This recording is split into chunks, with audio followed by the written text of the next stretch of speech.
So, have there ever been any like really oops moments where somebody really did get tangled up and unplugged somebody, or you've been fortunate? What was it? I think John fell a couple of times. All right. But did he get right back up and recover immediately? It's really nothing while we're playing a show. It's more like during practice and like break time. Perfect. Thank goodness, huh? Yeah. There you go. Well, it's best to be what did they call that? Pre-destroyed or predestined. It's already happened. So, it's not going to happen on stage. That's a good thing. Now, tell me about the chemistry in the band. How do you guys feel about each other? We feel like we're brothers. Awesome. We're real close to each other. Okay. How's the communication on stage when you're playing? Do you actually have to say something, or does just a glance do it for you? We actually kind of push each other a lot, and then we kind of just set up like a set list before, or we just kind of, whoever screams out the first song, that's basically what we're going to play. Okay. Nice. I like that. And so, how's your interaction with the audience then? Well, they expect to hear like one of those typical metal bands, like, oh, these guys are going to sound the same as these guys, but once we go out, they're like, who the hell are these guys? Nice. Yeah, that's one thing I guess we've always kind of liked about this band is it's not like everybody else. I mean, we play the Chain Reaction and stuff, and we kind of play for like the hardcore scene, but we're nothing close to that. So hope that doesn't let anybody down that's listening. No. Actually, people with some metal influence, but yet they tone it down just a tad. That's awesome, because again, it's not like what everybody else is doing, and that's why you will probably go somewhere and do something. Seriously. You've got to have an individual sound like that, and that's awesome. That's awesome to hear. I'm very excited about seeing you guys live. I understand that the music is just as energetic probably as you guys are. Yeah. Very much so. Now, quickly, tell me about the writing process of the songs. Are you all involved, or just one person does it? How does that go down? Well, sometimes we'll all have an idea, we'll all collaborate together and kind of talk about it, and we'll write it down, or sometimes it'll just be me. Usually I get my influences because I read like a lot of Edgar Allan Poe. Oh, wow. I usually compose that. I mix it in with like horror stories, and I like to write a lot of horror stories, but collaborate them into lyrics. Okay. Edgar Allan Poe. Wow. That's, that guy was out there. I mean, really, he was. But that's awesome. That's awesome. So let me ask you this. Is there like a main theme to all of your music, or is it just whatever you see or whatever feels or sounds right, that's what you write about? If there's any theme, I'd say it's more on the line of like horror or like maybe dark alternative, if you will. Okay. I mean, that kind of sums it up, right? With like a little thrash and maybe like a little essence of goth, if you will, and kind of the catchiness of punk. So. Oh, nice. It's a really weird mixture. No, I like that.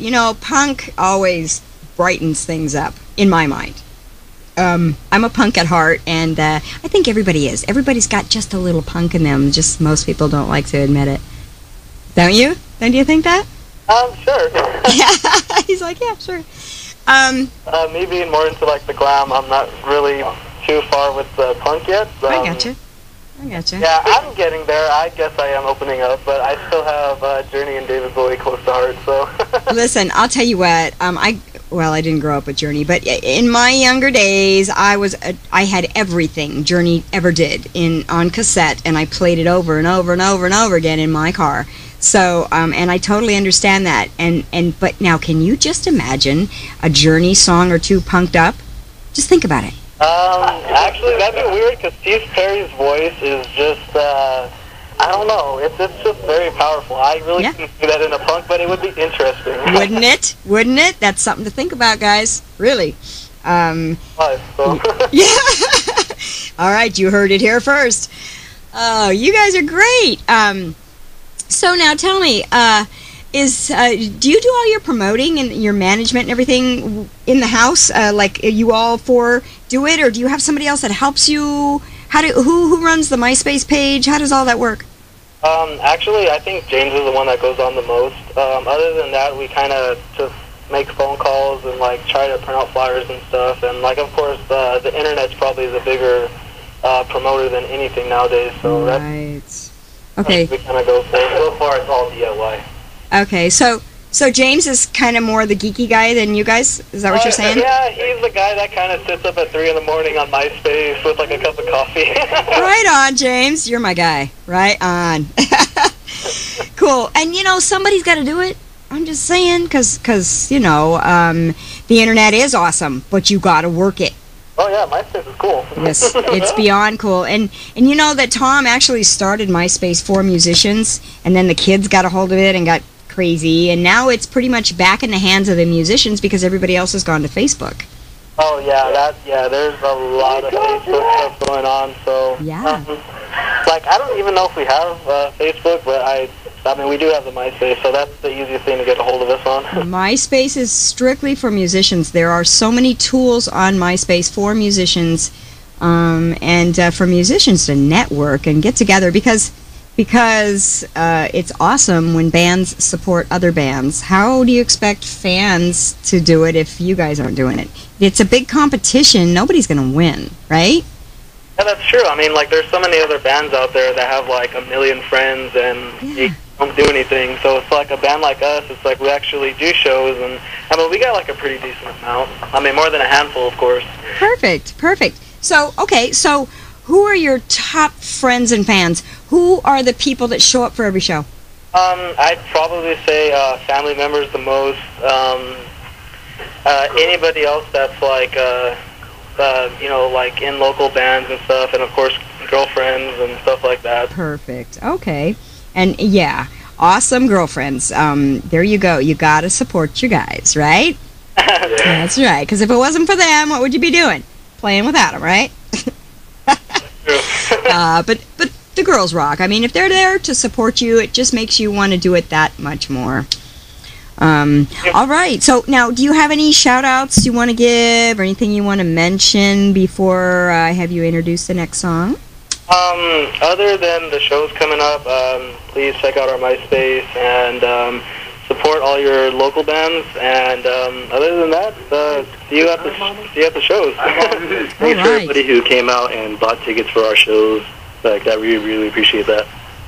And folks, we're at war here with the pay-to-play thing. If you can't find it in your heart to pay $5, $10, or $15 to go see local bands, then there's something wrong. You need to support these people. These shirts and this merch and these things that they come out with, these performances, these places that they go, they don't grow on trees. They need support. They need a couple of bucks from you people.